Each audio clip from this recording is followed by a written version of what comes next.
J'ai été forgée, moi je n'ai rien forgé, moi.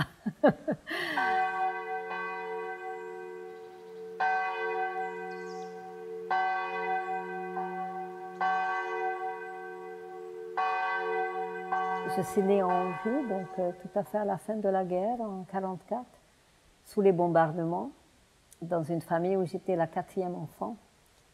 Et après, tout de suite, il y avait les bolcheviks qui déferlaient sur la Hongrie. Et malgré ça, j'avais une enfance heureuse et à la maison, on parlait de littérature, on parlait de poèmes, on faisait beaucoup de musique, j'ai fait beaucoup de piano.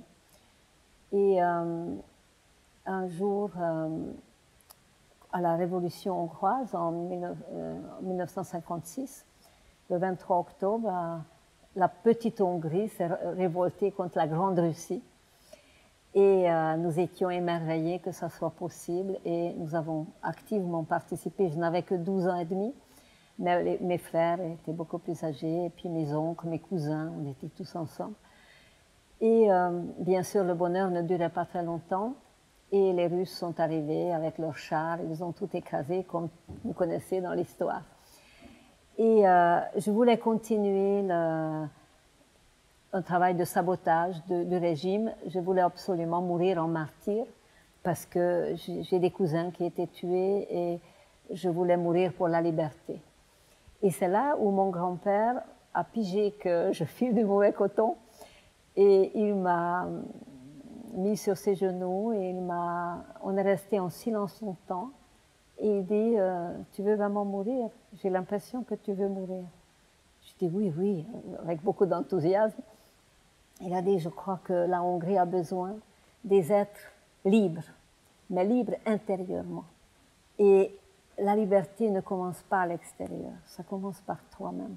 Et il m'a parlé de Gandhi, de Mahatma Gandhi, et il m'a donné des livres de Romain Rolland sur Gandhi, sur Ramakrishna. Et je suis devenue Satyagraha, bien sûr, à l'âge de 13 ans. Et j'ai jeûné comme Gandhi, je voulais tout faire comme Gandhi, et je voulais sauver la Hongrie à travers ma révolte intérieure. Mais il a dit, mon grand-père, la Hongrie a besoin des êtres qui sont cultivés, mais qui n'oublient pas le Nord et qui n'oublient pas que cette intelligence a été donnée pour servir le pays, servir des saintes causes, mais pas mourir bêtement comme tu pensais. Et il m'a vraiment sauvée complètement. Et à travers ses livres, il était éditeur, mon grand-père, et écrivain lui-même. Et à travers les livres qu'il m'a prêtés, j'ai noté dans ces livres plein d'autres livres que je voulais lire. Et un jour, je suis allée à la bibliothèque centrale de Budapest, où j'ai demandé ces livres innocemment. Et j'étais étonnée que la bibliothécaire me repoussait tout le temps avec des yeux, mais haineux et très gênés. Bon, je me rangeais et elle attendait qu'il n'y ait personne pour se jeter sur moi comme une furie en disant « Mademoiselle, vous vous rendez compte, tous les livres que vous demandez sont à l'index, sont absolument interdits. Il faut 5 tampons de membres supérieurs du Parti communiste pour pouvoir accéder à ces livres. Tous les livres, sans exception, sont interdits. Je devrais vous dénoncer comme quelqu'un qui veut bouleverser les consciences et qui veut détruire le pays et la pensée communiste. Mais filez vite et ne revenez plus jamais avec cette liste. Je vous laisse partir. » Bon, tristement, je descendais les marches en marbre de cette bibliothèque et je maudissais ce pays, cette situation, comment en France, en Angleterre, en Allemagne, partout les gens peuvent lire tout ce que je veux et en Hongrie, impossible. Quel pays pourri! Enfin, j'étais vraiment désespérée. Il y avait un monsieur qui me serrait un peu, qui me frôlait, qui me serrait, et il m'a dit « Ne me regardez pas. » Bon, j'ai dit « Mais qui êtes-vous » Il dit « Surtout pas. » Alors il dit « J'ai entendu quelques mots de la liste. Vous voulez vraiment lire ces livres? » Oui, oui, oui. Bon, vous habitez où? J'ai dit « Vous allez dans quel lycée ?» J'ai dit « Bon, demain matin à 8h moins 10, vous serez devant tel cinéma, je vous donne un livre. Vous pouvez les garder chaque fois quand je vous donne un livre pendant une semaine. Après, vous me rendez à l'adresse que je vous indique. Et ça a duré pendant 4 ans. Et j'ai lu tous les livres de Jung, parce que Jung était interdit, évidemment. Jacobi, tout le monde était, tout ce qui était dans la psychologie spirituelle aussi. Et les livres de Brunton, Paul Brunton, sur Ramana Maharshi, l'Inde mystérieuse, sur l'Égypte, les secrets de l'Égypte. Enfin, j'ai lu tout ce dont j'avais besoin. Et un jour, il n'était pas là. Et j'ai senti qu'il était attrapé par la police, certainement. Et 3 jours après, pas seulement à cause de moi, la police est venue et à 11h30 du soir, mais moi j'étais sous ma douche et je ne savais pas que c'est la police, mais j'ai entendu qu'on tape très fort sur la porte d'entrée. Et je me suis dit, ça y est, mes frères ont des copains qui sont bruyants. Et je sors presque nue et je me retrouve devant les policiers, des faux témoins, 2 faux témoins. Et ils avaient un mandat de perquisition. J'ai réveillé mon père, ma mère, tout le monde. Et jusqu'au matin, jusqu'à 7h du matin, ils ont fouillé tout. Et c'était une nuit extraordinaire parce que j'ai découvert que mon père travaillait contre le régime, ma mère travaillait, mes frères, mes sœurs, tout le monde. On était 5 enfants. Et je les ai aimés cette nuit, je les ai découverts parce que chacun cachait sa révolution des consciences ou son éveil de conscience à l'autre pour que s'il est attrapé, l'autre ne soit pas accusé par la police, par protection. Et j'ai découvert que mon père, par exemple, travaillait sur une réunion des pays européens qui sont au bord du Danube. Donc tous les peuples qui sont touchés par le Danube peuvent faire une confédération. Évidemment, ce n'était pas dans l'idée des soviets. Et mon père était arrêté, et bon, il était relâché 3 jours après. Mon père était extrêmement religieux, très très spirituel, un vrai mystique, et ma mère aussi. Et quand il est revenu, il était battu, et il était souriant. Il a dit, vous savez, j'ai pu leur parler de Jésus. Ils n'ont jamais entendu parler de Jésus. Et donc j'étais élevée dans cet esprit, j'étais vraiment aimée, et on avait très peu d'argent, mais il y avait un bonheur dans la maison.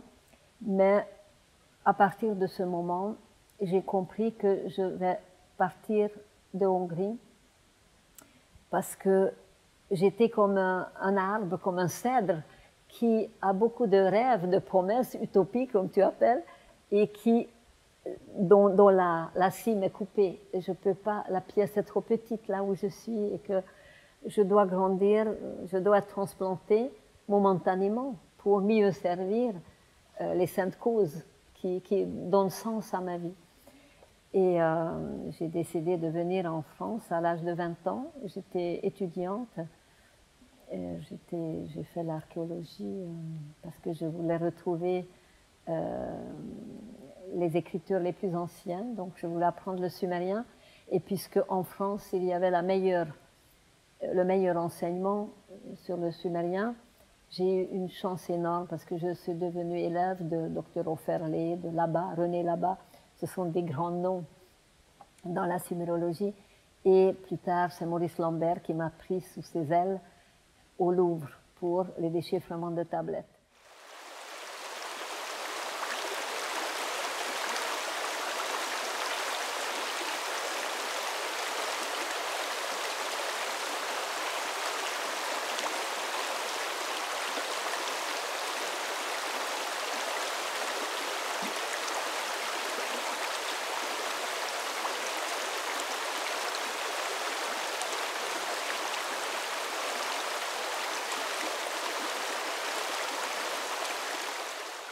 Je savais que la langue hongroise est une langue ancienne et j'espérais trouver la racine, l'origine de la langue hongroise parce que mon grand-père m'a souvent parlé de quelqu'un qui est vénéré en Hongrie, qui s'appelle Alexandre Csoma de Körös, qui est parti à pied de Hongrie, de Transylvanie exactement, de Hongrie, jusqu'à Lhasa, enfin jusqu'au Tibet, pour retrouver à travers les peuples qu'il a rencontrés les parentés linguistiques par rapport aux Hongrois. Et mon grand-père qui a fait ma carte astrologique, enfin mon thème astrologique, il a dit « mais tu es né le même jour ». Et il m'a formé un peu pour me sensibiliser à cette recherche. J'ai trouvé beaucoup plus que je n'espérais, parce que au fond, j'ai assez vite bifurqué vers la spiritualité des Sumériens, vers la médecine sumérienne. Et entre-temps, je me suis mariée, j'ai eu 2 enfants, et mon fils a eu une maladie que personne ne comprenait, et innocemment, je l'ai amené dans différents hôpitaux. Et au bout de quelques mois, il était petit, il avait 11 mois, on me l'a rendu, madame, ramenez votre enfant pour ne pas augmenter la statistique de mortalité de l'hôpital. Il mourra à la maison avant l'âge de 2 ans. Nous n'avons pas de remède pour lui. Et c'est ça qui m'a fait tourner vers la médecine naturelle. Je suis devenue naturopathe et acupuncteur pour comprendre d'où vient la maladie, ce que s'appelle symptômes, pourquoi les symptômes viennent d'un coup, notamment sur un enfant pratiquement nouveau-né. Et je peux beaucoup remercier à mon fils cette aventure parce que, bon, maintenant, je te rassure, il est en parfaite santé, il a 3 enfants et il est devenu lui-même acupuncteur et il est excellent. J'en suis très fière, mais grâce à lui, j'ai réfléchi parce que j'étais trop dans ma tête, j'étais pas du tout dans mon corps. Et quand on me l'a rendu à l'hôpital, j'ai réalisé que cet enfant qui me regarde avec ses grands yeux bleus a toute confiance en moi et je n'ai aucune idée comment il faut nourrir, comment il faut soigner un enfant. Et au début, je voulais l'accompagner avec amour pour qu'il puisse partir dans la paix et dans la joie. Et j'étais étonnée que toutes les méthodes que j'utilisais marchaient et qu'il allait de mieux en mieux. Et j'ai repris l'espoir. Et donc, j'ai redoublé de vigilance. Et il avait une sœur aussi, délicieuse, adorable, belle. Et donc, nous sommes partis à la campagne pour être plus près du soleil, plus près de la nature, pour sa guérison aussi. Et moi, j'ai vécu 7 ans comme ça, dans le sud de la France, où j'ai cultivé mon jardin. Et j'ai commencé à cultiver, d'où l'amitié avec Pierre Rabhi. J'ai commencé à cultiver mon jardin selon les principes sumériens. Par exemple, il faut semer ce qui est sous la terre 2 jours avant la pleine lune, comme ça il n'y a jamais de verre dedans. Et ce qui est au-dessus de la terre 2 jours après la pleine lune. Et je ne connaissais pas encore Rudolf Steiner et l'anthroposophie et toute cette science, mais j'ai mis en pratique mes déchiffrements sur les tablettes. Et j'étais étonnée que ça marche. Et donc, je n'ai pas complètement nourri la famille, mais presque. J'étais très fière de mettre en pratique quelque chose qui était dans les textes. Et le sumérien m'a révélé aussi que, par exemple, en sumérien, on ne va pas dire le mot maladie. On dit enténèbrement. C'est-à-dire, on perd le nord, on perd la lumière, on perd le contact finalement avec une connexion.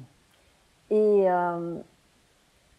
quand je lisais ces prières extraordinaires et toutes les thérapies à base de plantes, grosso modo naturopathiques, que les Sumériens pratiquaient, mais que le thérapeute lui-même, il se vantait jamais de guérir. Il disait toujours, c'est l'énergie divine, c'est l'énergie de la lumière qui a guéri.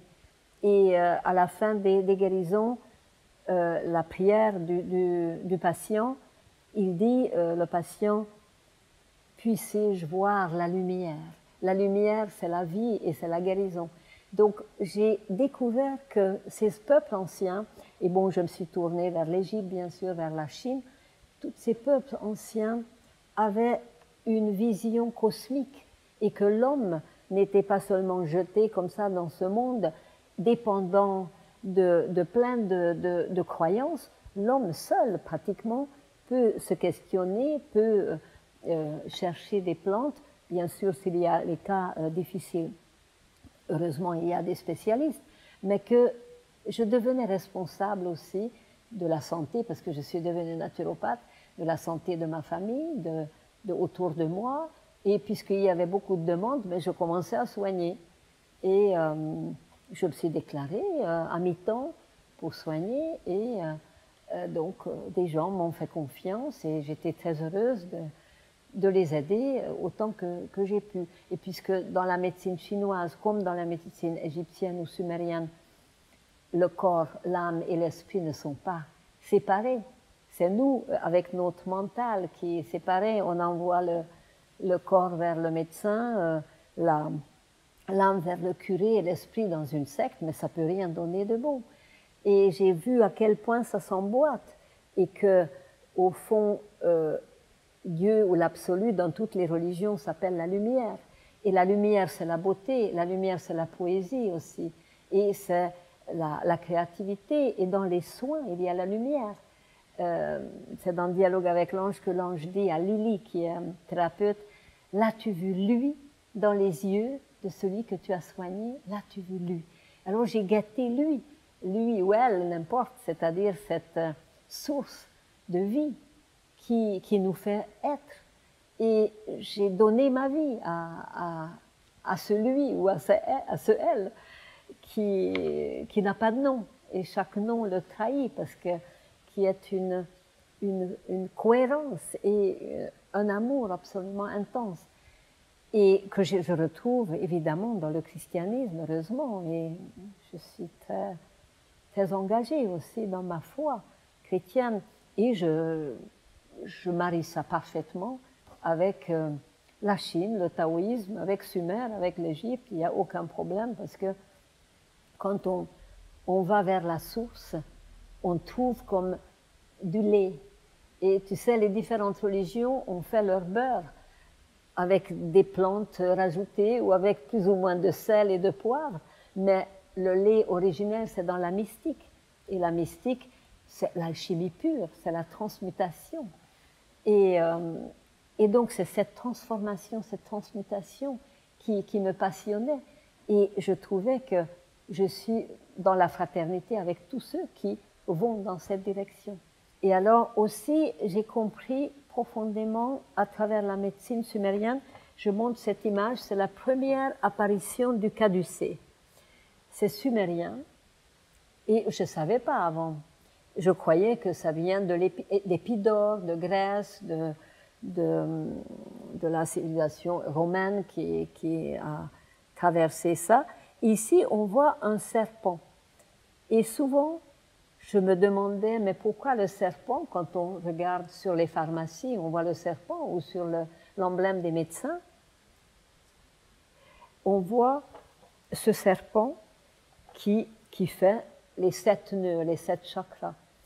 Et j'ai découvert que la guérison, selon les Sumériens, c'est aussi de quitter, comme le serpent quitte sa vieille peau, constamment se renouveler. Donc il y a une auto-guérison par le fait que je peux quitter ma haine, ma colère, mon ressenti négatif, tout ce que mon enfer, quelque part, qui me rend malade. Et je peux enlever ces vieilles peaux, comme le serpent, et de l'intérieur, je peux me renouveler par une connexion avec la lumière. Je ne sais pas comment l'appeler, mais la lumière, pour moi, ça va. Mais je veux dire, la lumière, c'est aussi le sourire sur les lèvres d'un mourant. Ce n'est pas la lumière qu'on voit à travers les lampes ou à travers le soleil. Les Égyptiens aussi, ils ne vénéraient pas le soleil, ils vénéraient le principe de lumière dont le représentant est le soleil. Mais derrière le soleil, il y a la lumière. Et le soleil est comme éclairé par cette lumière qui est inaccessible pour nous, qu'on appelle peut-être la lumière des lumières. Et dans l'islam autant que dans toutes les religions, on retrouve que c'est la lumière qui nous guide et que nous sommes faits moitié lumière, moitié matière. Et peut-être quand les deux se marient, en chacun de nous, la matière-lumière peut naître. Et quand je commence à creuser dans le taoïsme, mais on parle de cette matière-lumière. Quand je creusais chez les Égyptiens, on parle de néther, cette matière-lumière. quand je cherchais dans le christianisme, évidemment, la caro spiritualis, le corps des saints, qui ne tombe pas en poussière, qui ne se désagrège pas, qui reste intact. Mais c'est quand même un miracle pour la logique, parce que la logique dit que nous sommes à la terre et nous retournons à la terre.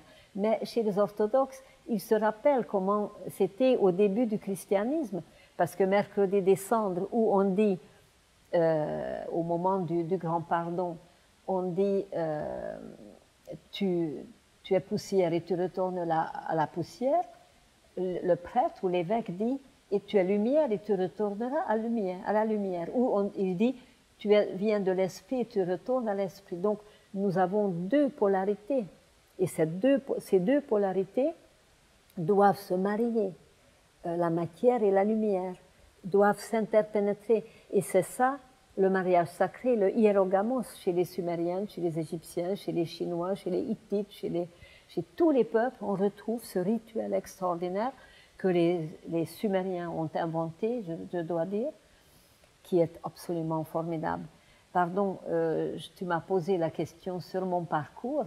Donc dans ce parcours, il y a Maurice Lambert pour Sumer, il y a Jean-Louis Blard, que je vénère, maintenant il est au ciel, tous mes maîtres sont au ciel, presque tous mes maîtres.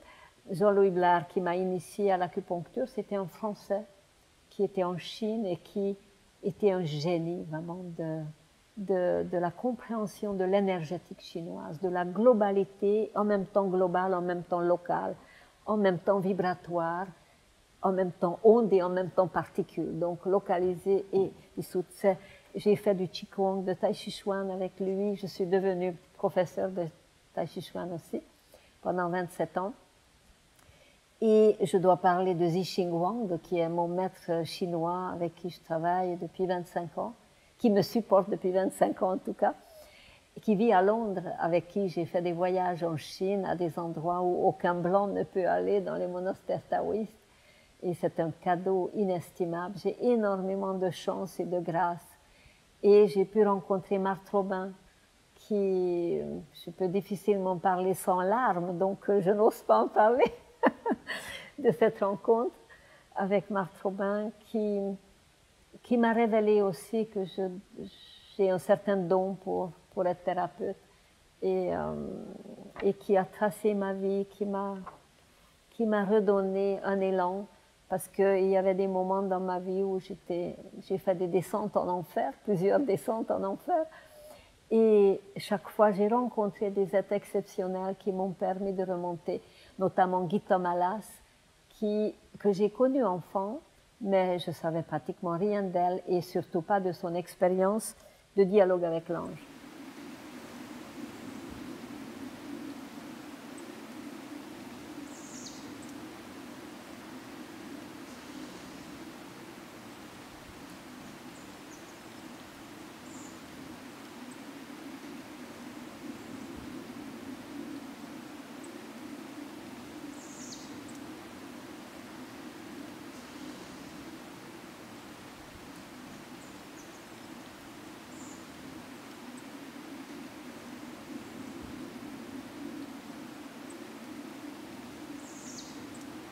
Je ne savais pas que Gita est en France et elle ne savait pas que je suis en France. Et si on ne croit pas aux anges, je vais donner des preuves extraordinaires parce que je suis allée téléphoner à mes parents quand je suis arrivée en France, c'était en 65. Et je voulais les rassurer que tout va bien. Ce n'était pas tout à fait la vérité, mais je voulais leur dire que je me débrouille comme une grande fille. Et en sortant de la cabine, à l'époque, on ne pouvait téléphoner à l'étranger que dans des cabines téléphoniques. Et avec la Hongrie, c'était difficile parce qu'il fallait que ceux qui écoutent soient libres. Donc, quelquefois, il fallait attendre 4, 5, 6 heures. Et à un moment donné, on dit dans la cabine, je ne sais pas, Budapest. Et donc, je fonce dans la cabine, j'ai payé 1 minute, juste pour que mes parents entendent ma voix, que j'entende sa voix, et je sortais. Et une dame hongroise m'a dit, mais j'ai entendu que tu parlais le hongrois, et donc tu es hongroise. J'ai dit oui, mais j'avais encore les larmes aux yeux, parce que C'était très, très fort, l'amour de mes parents qui m'a d'un coup saisie. Et elle dit, je suis artiste peintre, si tu veux, viens chez moi prendre un thé. Ah, j'étais très heureuse et honorée, et donc je suis allée chez elle. Et au moment où elle ouvrait la petite porte d'entrée du jardin, c'était pas loin de là où j'habitais, elle me dit, ah, tu sais, j'ai une amie hongroise chez moi, mais elle comprend le hongrois, donc aucune difficulté, tu sonnes. Donc je sonne et je me retrouve en face de Gita de mon enfance. On se mettait à pleurer toutes les deux et elle m'a serré, mais qu'est-ce que tu fous là? Mais qu'est-ce que c'est que ça? Et elle m'a pris en charge entièrement. Et quand j'étais dans une grande détresse, elle m'a passé dialogue avec l'ange. Je lui ai dit, je voulais en finir. Et je lui ai dit, tu sais, je pense que je vais partir pour un long voyage, ne me cherche pas. Évidemment, elle n'est pas née de la dernière pluie, elle a compris. Puis elle n'avait qu'à regarder ma tête. Et elle a dit, si ce n'est pas très urgent, j'aimerais te confier un manuscrit qui est en hongrois, parce qu'on me l'a confié, et j'aimerais que tu regardes si c'est juste en hongrois, parce que tu connais mieux le hongrois que moi, parce que Gita a appris le hongrois à l'âge de 14 ans. Et bon, ça m'a flatté l'ego, bien sûr. Je dis, ah bon, hein, je peux corriger quelque chose que cette dame qui a 35 ans plus que moi ne sait pas faire. Et je suis tombée dedans, mais émerveillée. Et tous les jours, j'ai appelé Gita en disant, mais il faut que tu lises ça, il faut que tu lises. Ah bon, mais tu t'emballes trop vite. Non, non, non, il faut que tu lises. Et un jour, je lui dis, tu sais, j'ai une preuve, mais absolument certaine, que tu dois lire. Parce que j'ai rêvé que tu étais dedans. Alors elle me dit, ah, j'étais dedans. J'ai dit, oui, oui, dans mon rêve, tu étais dedans. Et elle dit, j'étais dedans, dans l'histoire. Je dis, oui, oui, tu étais dedans. Donc elle répète 4-5 fois, je me dis, c'est bizarre qu'elle me dise dedans, dedans, dedans. Je dis, mais attends, tu connais l'histoire, tu as participé à cette expérience. Elle dit, oui, j'étais dedans. Alors là, je dis, je veux te voir, je veux te voir. Et donc, à partir de ce moment, vraiment, on a travaillé sur la traduction française et sur la compréhension plus profonde du texte. Et je ne l'ai jamais quitté. Depuis 50 ans, ce livre m'accompagne partout, partout, partout. Et nous avons une association maintenant qui s'appelle Association ADDA, ADDA, c'est-à-dire Association pour la diffusion de dialogue avec l'ange. Mais en vérité, c'est pour le mot ad, en hongrois ad, ça veut dire le don gratuit pour Dieu, comme Dieu donne gratuitement, mais nous aussi. Et donc cette association se charge des traductions et de la publication de Dialogue avec l'ange. Et donc nous collaborons bien sûr avec beaucoup de pays, Un de mes rêves, alors puisque tu as demandé mes rêves, j'ose exprimer que la traduction arabe et la traduction hébreu sortent ensemble et qu'à Jérusalem, on fasse 4 jours, mais pas avec des barbus, avec des gens ordinaires comme nous sommes, avec des laïcs, autour de ce thème, l'ange. Qui est l'ange? Parce que l'ange, c'est le tout possible en toi. Ce n'est pas un être que tu vois dans les églises baroques avec des petites fesses rondes. C'est une énergie très puissante, c'est ta polarité de lumière qui te tire constamment vers les hauts sommets en toi et qui te pousse à être dans le vrai, dans une exigence absolue par rapport à ta vie aussi et par rapport à ta liberté. Et puisque la liberté m'intéresse, puisque c'est vraiment un mot-clé dans ma vie en tant que hongroise dans le bolchevisme, où j'étais très, très accro pour ce mot, l'ange dit, si tu dépends du corps, tu n'es que corps. Si tu dépends de l'âme, tu n'es que corps animé. Si tu dépends de l'esprit, tu n'es que homme. Si tu dépends de lui, tu es tout. Ne dépends que de lui. Alors corps et âme, esprit et lui seront unis. À sa dépendance, tu peux reconnaître chacun. Enseigne la vraie dépendance, la seule liberté, car tout le reste est esclavage. tout dépend de quelque chose sauf l'homme. L'homme dépend de lui. Élevez-vous en toute liberté. Cela ne dépend que de vous. Et ça, je dois dire que c'est comme une sorte de mantra dans ma vie. Et c'est aussi, ça me permet un discernement. Est-ce que ça fait briller sa lumière ou non? Et j'ai accepté aujourd'hui cet enregistrement parce que je sentais que ça peut servir. Ça peut servir des êtres qui ne connaissent pas Val de Consolation, qui ne connaissent pas peut-être ni Sumer, ni l'Égypte, ni rien. Et j'ai encore un aveu à faire, que quelqu'un qui m'a énormément transformée, qui m'a sauvée, qui était un pilier dans ma vie, c'est Mounir Hafez. C'était mon maître soufi, avec qui j'ai travaillé une trentaine d'années jusqu'à sa naissance au ciel. Et c'était un cadeau inestimable. Donc, je n'ai fait que recevoir et j'aimerais donner tout ce que je peux maintenant, transmettre, mais pas comme un perroquet, mais quelque chose qui a traversé ma chair, qui a traversé ma descente dans une profondeur et n'est pas citer uniquement ce que j'ai appris, mais transmettre ce que j'en ai tiré et rajouter un petit peu mon expérience aussi pour que ça puisse être vivant.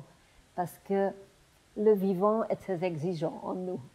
Il n'exige pas des vieilles boîtes de conserve avariées, il faut donner du frais.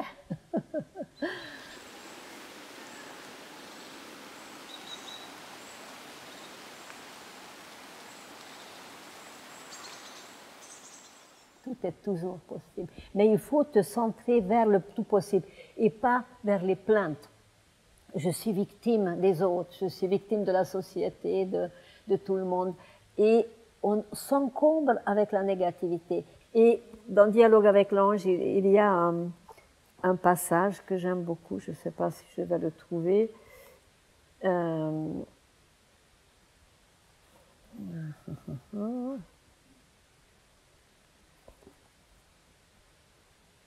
Pardon.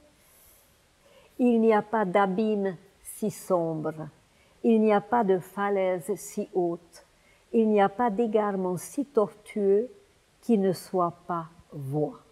Donc, ça me donne de l'espoir, parce qu'à chaque moment, à travers les maladies, à travers un deuil, à travers une épreuve, à travers une déception, à travers un divorce, à travers un accident, ce sont des occasions d'éveil. Et quand on réalise ce que l'homme a détruit, mais on peut réaliser ce que l'homme peut encore, nous sommes à la dernière seconde, mais l'homme peut encore remettre en ordre. Dans Dialogue avec l'ange, il y a cette image qui est tout à fait classique.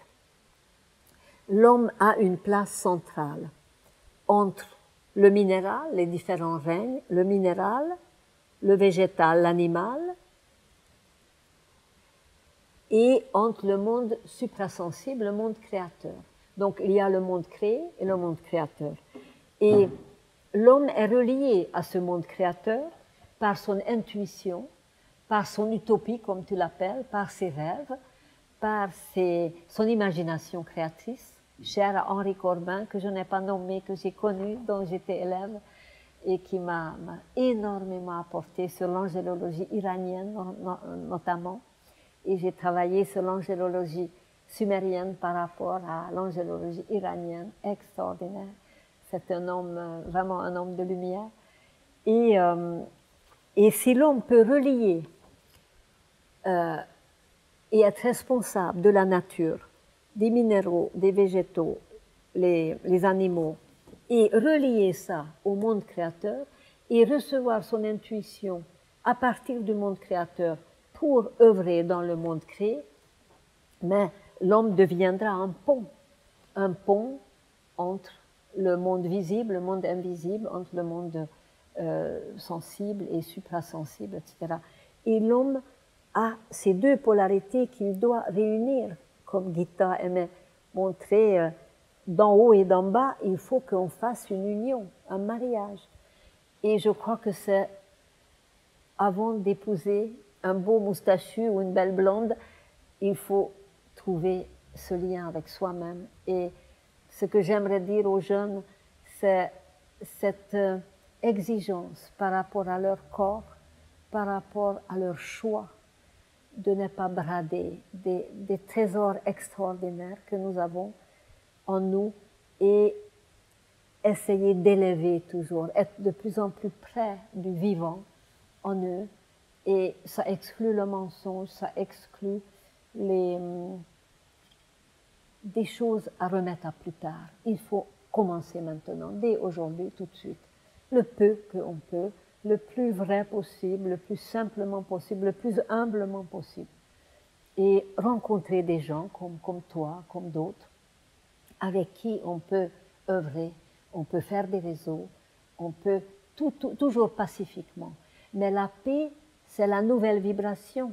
La paix n'est pas un sentiment, c'est une force extraordinaire, mais c'est une force de verticalisation des choses, c'est une exigence, la paix.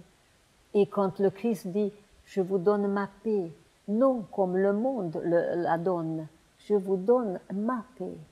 Et quand on réfléchit sur la paix que le Christ donne, ce passage que le Christ représente, Pâques, c'est le passage, c'est éblouissant. Et comment le Christ apparaît dans son corps de gloire. Et il y a sa version chez les Tibétains, où quand on incinère un grand maître tibétain, que ce soit homme ou femme, on trouve dans la cendre des perles. Et ces perles sont faites d'une autre matière, d'une matière qui ne pousse pas sur la terre. On ne sait pas de quelle matière. Et les Chinois, très communistes forcément, ils ont essayé de prouver que c'est de la tricherie, que les disciples essayent de faire tomber des perles. Et ils ont chopé ces perles, ils ont essayé de les casser, impossible de les casser, impossible de les dissoudre. Il n'y a pas de solvant qui puisse les dissoudre. Et j'en ai vu des centaines et des centaines et des centaines. Et en prosternation, vraiment, parce que c'est une matière-lumière, pour moi, qui irradie, parce que ça a une force extraordinaire. Et alors, c'est mon maître chinois qui racontait, Zixing Wang, qu'il était présent à un moment donné quand les autorités chinoises ont voulu faire une expérience avec 2 perles. Ils ont mis dans une sorte de mâchoire en acier pour écraser les perles, pour pouvoir savoir de quelle matière elles sont faites. Et ils ont fait tomber donc la mâchoire supérieure sur la mâchoire inférieure où ils ont inséré 2 perles. Et on ouvre la mâchoire, plus de perles, disparues. Et un malin a vu que la perle est entrée dans l'acier inox. Donc, ils ont renoncé, ils ont dit, alors là, aucune explication. Si c'est plus dur que l'acier, alors bonjour, au revoir. Et par contre, quand on confie ces perles à des nonnes ou à des moines qui veulent construire un temple tibétain, ou même en Chine, j'ai des versions chinoises, mais je n'ai pas le temps de chercher, on confie ces perles et on va mettre dans des annales qu'à telle date, on a mis 5 perles dans une cassette et on l'a mis sous l'autel et on a mis l'autel dessus et on a construit le temple, etc. Et tous les 10 ans ou 15 ans ou 20 ans, on fait la fête du fondateur qui porte le nom du saint qui a donné ces perles, enfin, à qui on a pris les perles, et on ouvre la cassette, on décèle la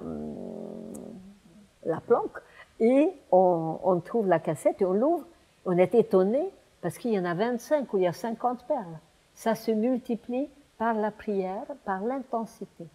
Donc par la physique quantique, on comprend, mais par une logique cartésienne, c'est impossible de comprendre. Et après, on amène en procession ces perles, et tout le monde chante, et après on remet les perles, mais on met dans une plus grosse boîte parce qu'on sait que ça va se multiplier. Ça ne se multiplie pas dans les musées. Étonnant.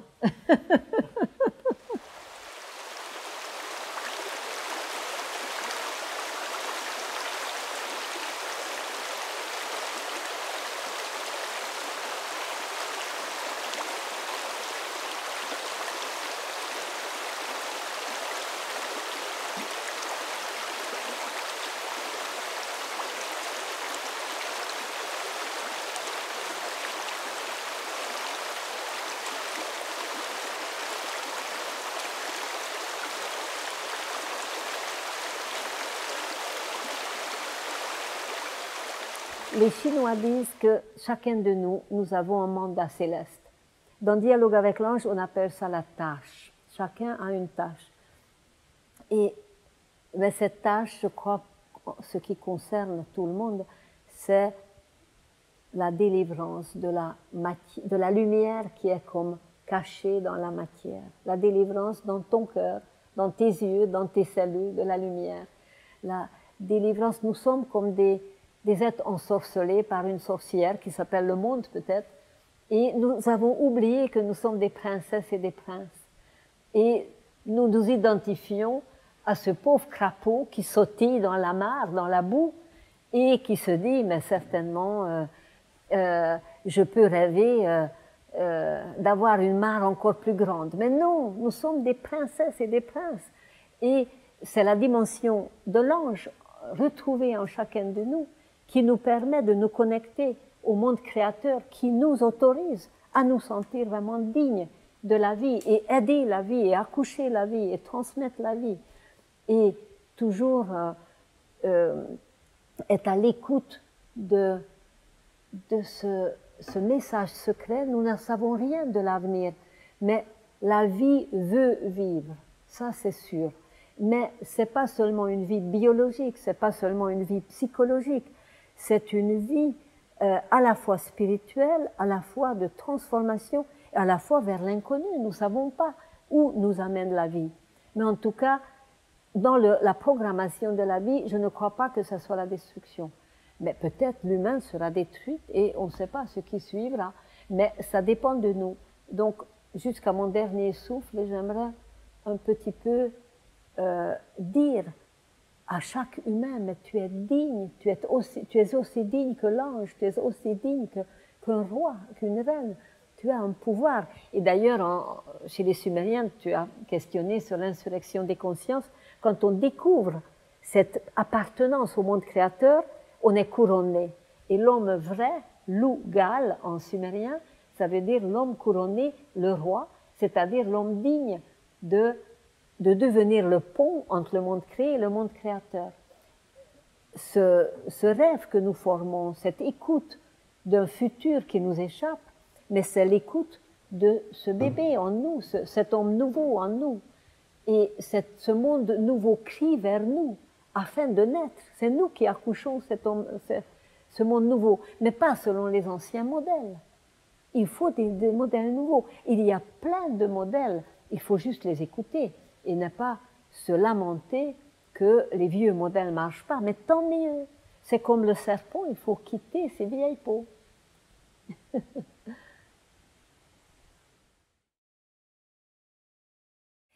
Et l'ange dit, si vous pouviez saisir l'attirance d'amour du poids vers la lumière, si vous pouviez pressentir l'attirance d'amour de la lumière vers le poids, vers le fardeau, alors vous goûteriez l'ivresse. Et je souhaite que nous soyons ivres, comme les mystiques sont ivres et se mettent à danser, à chanter, et ivres d'espérance, de confiance que c'est encore possible, que ce n'est pas encore trop tard.